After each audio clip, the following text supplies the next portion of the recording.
Guys आप देख सकते हैं बहुत खतरनाक बारिश हो रहा है इधर में और हवा भी है और तार भी टूट गया है। तो कैमरा मैन इधर आइए थोड़ा, बहुत विशाल काफी गिरा है भाई, देख सकते हैं। और यहाँ पे बिजली का है जो तार टूट गया है।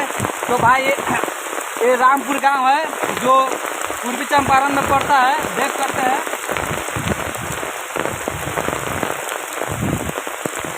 बहुत विशाल पेड़ टूट चुका है, देख सकते हैं। बहुत खतरनाक बारिश हो रहा है, आवाज भी आ रहा है। तो भाई हमको सपोर्ट कीजिए ताकि ऐसा ऐसा वीडियो आप तक पहुँचे।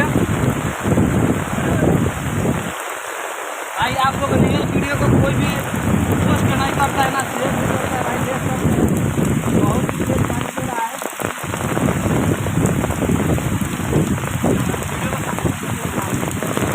अब तक का रोक बनी बहुत ज़्यादा बारिश हो रहा है, तेज बारिश हो रहा है, बहुत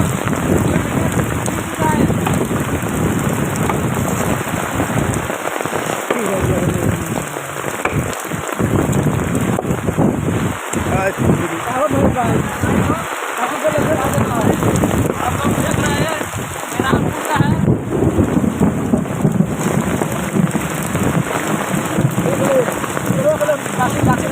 पूरा काट